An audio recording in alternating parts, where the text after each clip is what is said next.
Episode 128. Are these comics going to make good film and television shows? We got Green Lantern, we got Gotham by Gaslight, and we have the new X-Men. Let's check it out right now.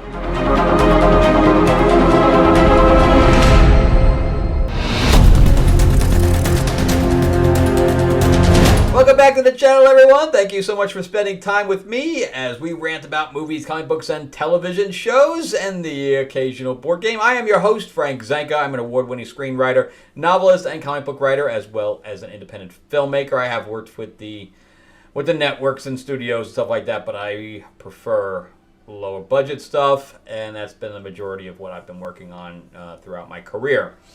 So, if you'd like to rate anything that I've written, which are also behind me, you'll find them in the description below, my link to Amazon, and I'm also on Audible if you like audiobooks with Destiny Aurora, which has a husband and wife cast, so you have male and female voices in there.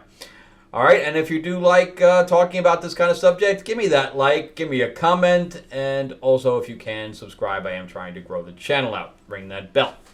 So let's just jump right into Green Lantern. This is written by my buddy Jeremy Adams. Overall, he's been doing a really good job with this book, just like he did with The Flash. He really gets this type of classic hero, and he sticks with it. And this particular story is about the United Planets. So you have United Planets, that's almost like Star Trek, and then you have Tharos, who's running it, that's kind of like Thanos. So we do have a problem with names here, getting very close to some of the other stuff that's out.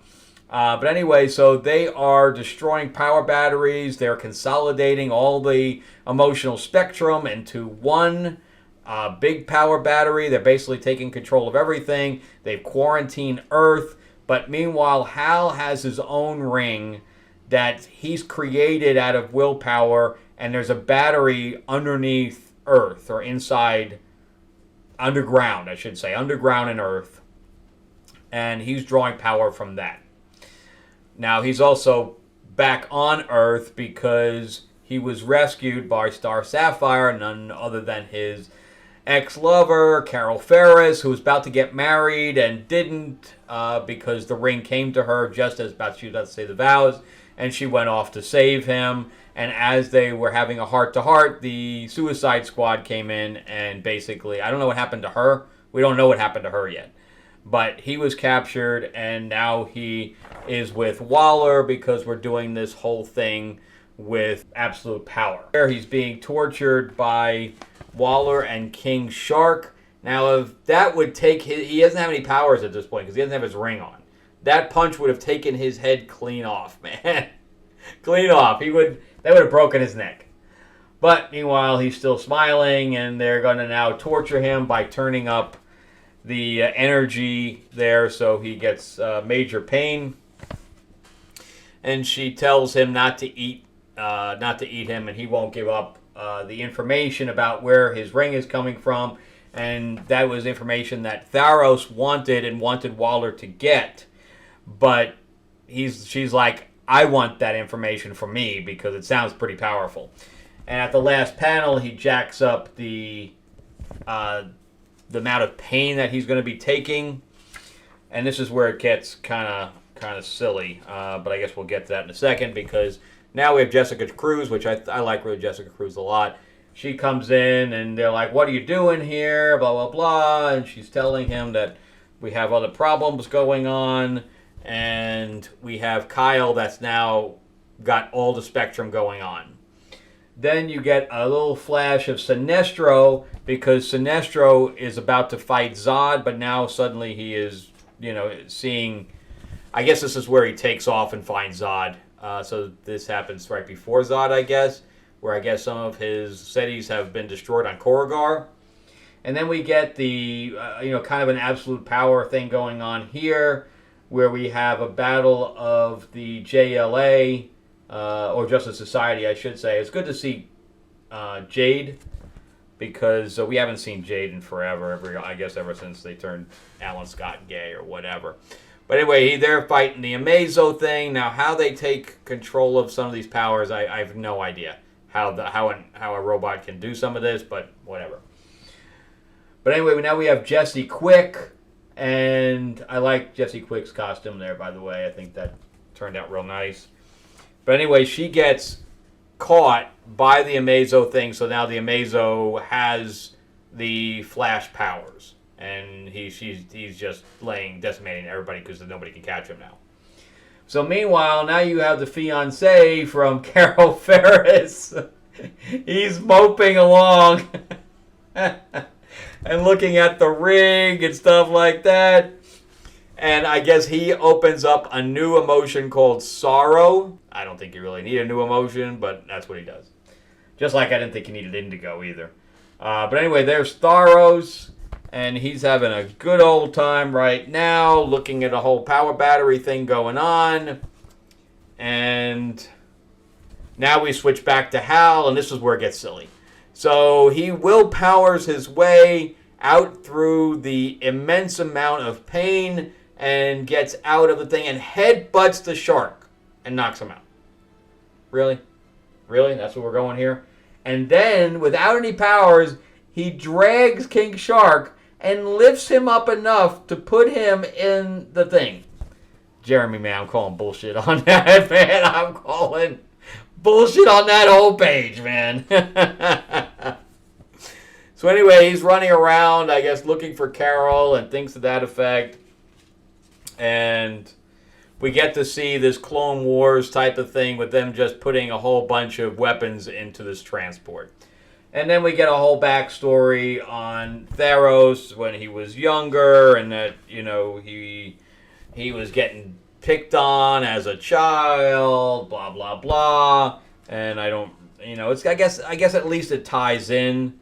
And then he becomes like a bitter guy, etc. And, whatever. Again, I really don't think we need the backup stories, but at least we got to see. But he's holding an M16 there. Okay. But anyway, I don't think we need it, but it's good at least that it ties in. I hate when the backup story doesn't even really tie in at all. It's just like an extraneous story, kind of like what they would do with Wonder Woman every month. But overall, I'm liking it. I just call bullshit on the King Shark getting headbutted and him lifting King Shark up. No way, man. That's like he's like a ton. No way. All right, let's talk about Gotham by Gaslight. This is number 2. This is the sequel to the original Batman, Gotham by Gaslight, which is now, it's an Elseworlds. It obviously takes place in the 1800s. And it's a little bit, I guess, steampunky type of look to it. And, that one now is like, a staple to the comic community. That's like a one that's unique and well adored by fans, and I don't know why they're making a sequel to it, but whatever. So the League of Assassins is going after this Kryptonian ring or Kryptonian artifacts, including Catwoman, who ended up giving it to the Penguin, but then I guess the Penguin got killed or something to that effect. But they got raided by the League of Assassins, and now they're looking for, I guess it's Strange. I think it's Adam Strange who's going to look and ends up finding this old Kryptonian city, I guess. I don't know, but anyway, they go below it to looking for the artifacts and things to that effect, and they find this guy that's split in half, and then we see this person up top who we don't know who it is on top, but it's a woman. I'll just say that up front. Looking down on what's going on and kind of waiting. But then we skip over to Batman fighting Talia al Ghul on the top of the train, which is where the last one ended. And he's kind of wounded, and he flips over the knife, and she comes down. He's trying to block it with his gauntlets, and then he slams her on the back. And the fight scenes are pretty decent, I gotta say. So anyway, they're struggling and getting one off the other, etc.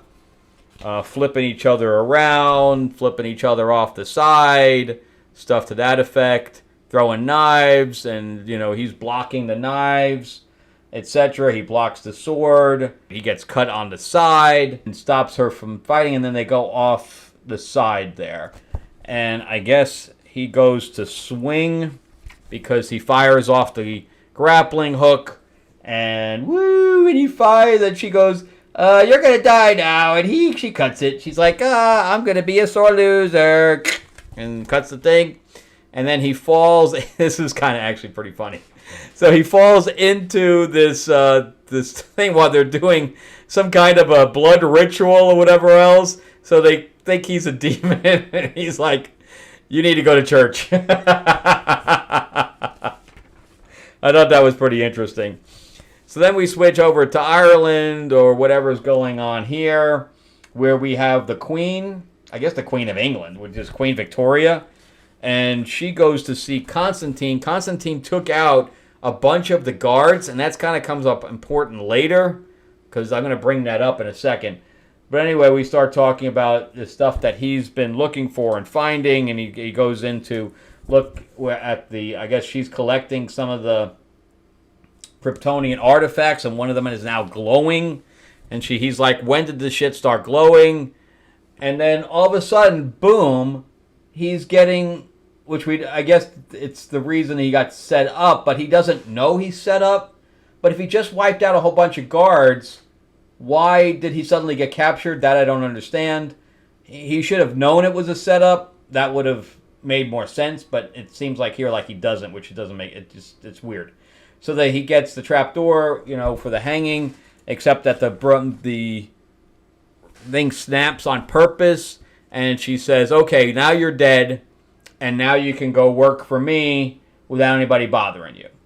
And he's like, "I wish you would have told me, but." How'd they capture him when he took out all the guards? I'm really confused by that. We should have seen some of it or whatever, or he should have known. He should have known, and that would have been the easy part.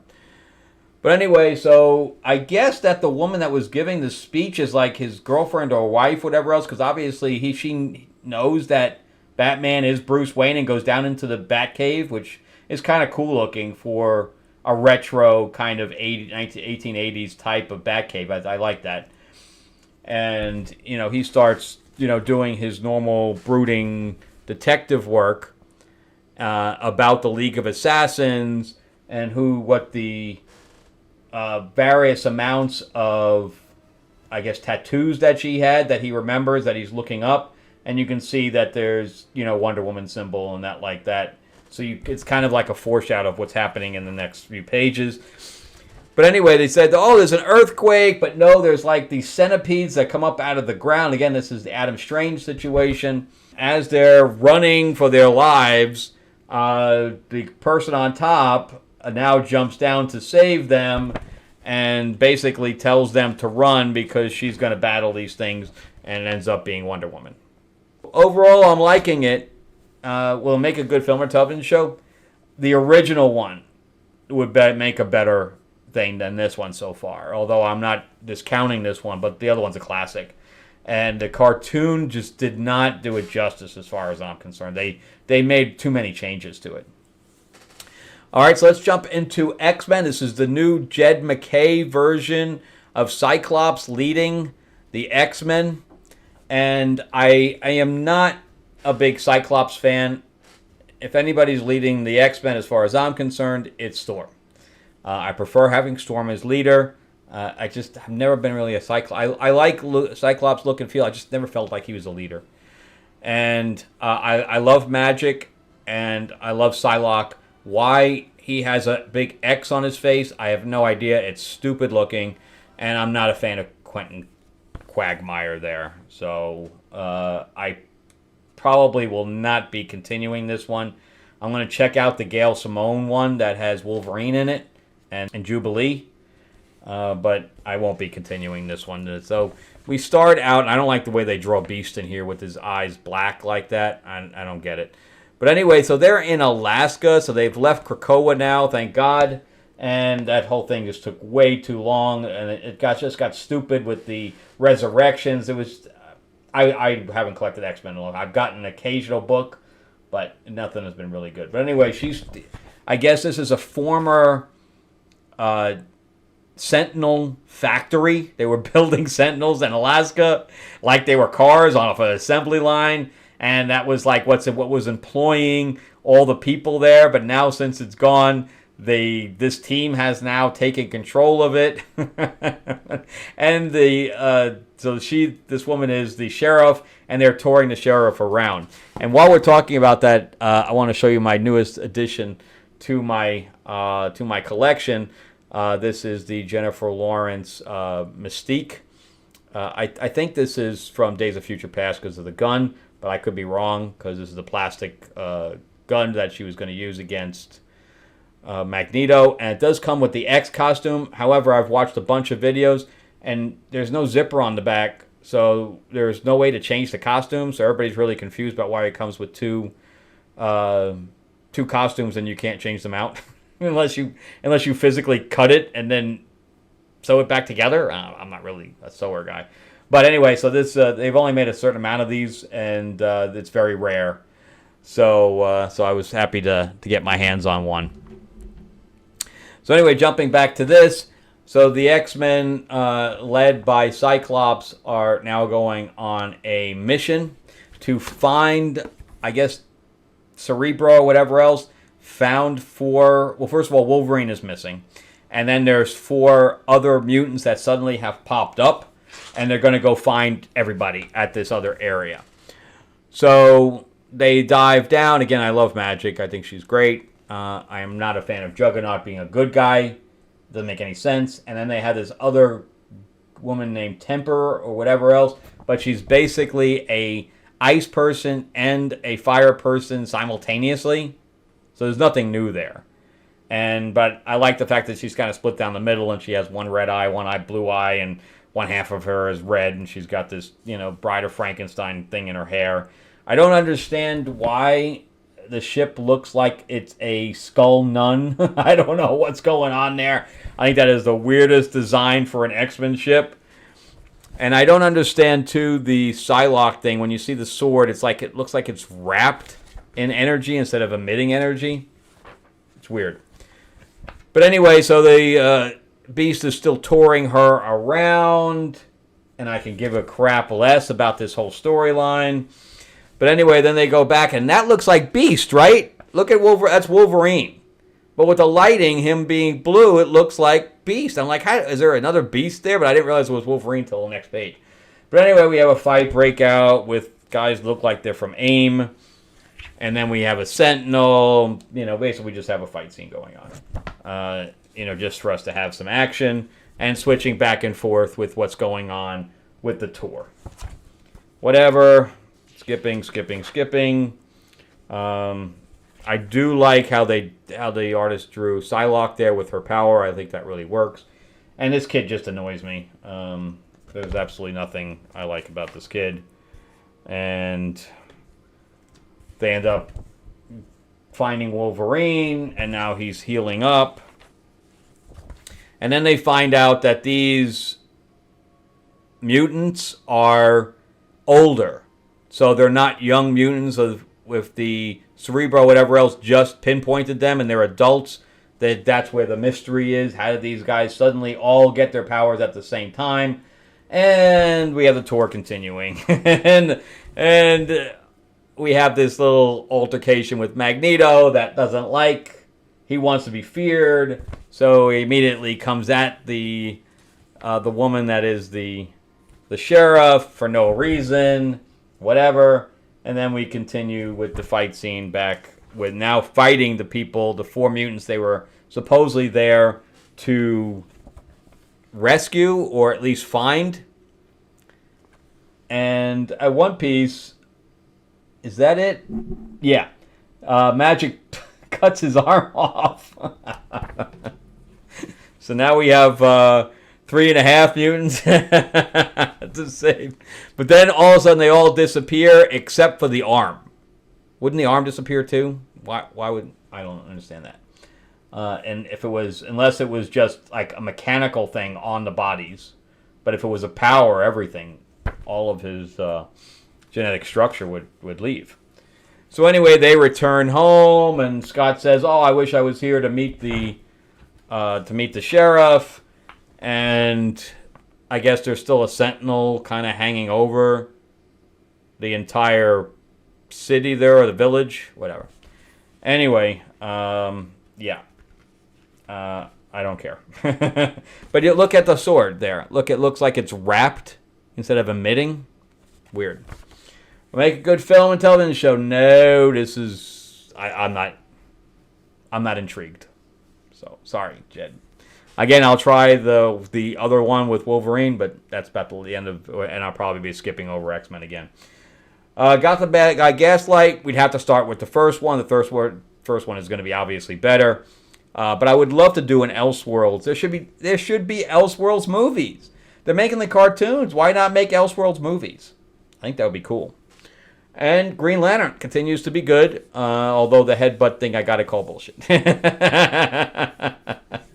Anyway, that's it for me. Thank you guys so much for watching. I greatly appreciate it. Remember to give me that thumbs up, give me that like, give me that subscribe if you can. Check out some of the stuff I've written in the description below. You can find the links to Amazon, and also check out some of my other videos. And if you do subscribe, remember to ring that bell, ding ding. I'll see you guys on the next episode. Again, thank you guys so much for watching, and have a great week. All right, bye-bye.